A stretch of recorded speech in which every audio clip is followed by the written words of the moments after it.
বন্ধুরা সবাইকে good morning and শুভ মহালয়ার অনেক অনেক শুভেচ্ছা জানিয়ে শুরু করছি আজকে আবার একটা নতুন ভিডিও।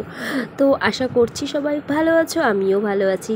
তো এখন বাজে হচ্ছে ঘড়ির কাঁটায় ভোর 4:30, আর আমি আর আমার বরমশাই গাড়ি নিয়ে বেরিয়ে পড়েছি এখন বাগবাজার ঘাটের উদ্দেশ্যে, কারণ সেখানে হচ্ছে বরমশাই তর্পণ করবে। তো আমরা ভোর ভোর একদম ডট 4:30 সময় বেরিয়ে পড়েছি গঙ্গাঘাটের উদ্দেশ্যে। দেখতেই পাচ্ছ রাস্তাঘাট একদম ফাঁকা রাস্তা, আর ব্যাকগ্রাউন্ডে চলছে হচ্ছে মহালয়া। তো মহালয়া শুনতে শুনতে এরকমভাবে গাড়ি চালাতে তো বেশ ভালো লাগছে আমার।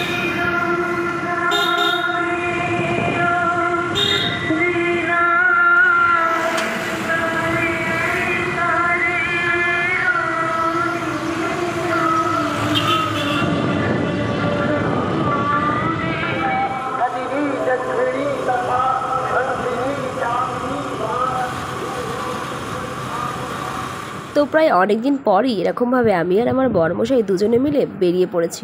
তো দেখতে পাচ্ছ এবার যত আমরা গঙ্গাঘাটের দিকে এগোচ্ছি তত হচ্ছে রাস্তা পুরো ভালোই দেখছি, লোকজন বেরিয়ে পড়েছে, বেশ ভালোই ভিড়টাও রয়েছে। তো বলো দেখি তোমরা এটা কোন রাস্তা দিয়ে যাচ্ছি, আশা করছি সবাই চিনতে পারছো। তো যাই হোক, যারা যারা আমার চ্যানেলে এখনও নতুন আছো তারা কিন্তু যদি আমার ভিডিও ভালো লেগে থাকে অবশ্যই চ্যানেলটিকে একটু সাপোর্ট করো। আর হ্যাঁ, সকাল সকাল মহালয়া শুনতে শুনতে কারা কারা গঙ্গার ঘাটের দিকে যাচ্ছ তারাও কিন্তু অবশ্যই জানিও। তো যাই হোক, এখন আমরা দুজনে মিলে চলেছি গঙ্গাঘাটের উদ্দেশ্যে। আর হ্যাঁ, গঙ্গাঘাটে গিয়ে তো বেশ একটা ব্যাপার হয়েছিল, সেটা হচ্ছে ঝমঝমিয়ে বৃষ্টি। আমরা জাস্ট পৌঁছেছি আর বৃষ্টি।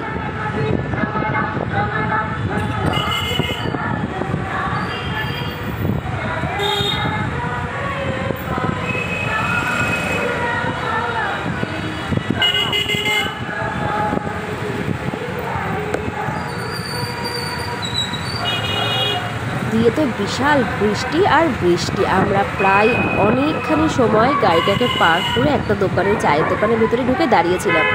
তার অনেকক্ষণ পর গেলাম হচ্ছে গঙ্গার, আমার বরমশাই গেল তর্পণের জন্য, আর এখানে আমি ওর জামা কাপড় জুতো সব পাহারা দিচ্ছিলাম। অনেকটা ভিড় ছিল, তো সেই কারণে আমি আর সামনেটা যাইনি। তো আমি এই দূর থেকে একটু করে ভিডিও করার চেষ্টা করছিলাম। তো দেখতে পাচ্ছ জলের একদম বেশ ভালোই রয়েছে, আর বৃষ্টির জন্য না মানে ব্যাপারটাই যেন অন্যরকম হয়ে গেল। তবুও কিন্তু বৃষ্টিটা কমতে না কমতে বেশ ভালো মতনই একটা ভিড়। তো যাই হোক, এর থেকে বিশেষ কিছু আর ভিডিও আজকে করতে পারিনি বৃষ্টির কারণে। তো আমরা তারপর তর্পণ ফর্পণ করে যখন আবার বেরোচ্ছি তখন আবার বৃষ্টি, তো প্রায় ভিজে ভিজেই আমরা আজকে বাড়ি ফিরেছি। তো যাই হোক, আজকে ভিডিও ছিল এইটুকুই। যদি ভালো লাগে তো সাপোর্ট করো।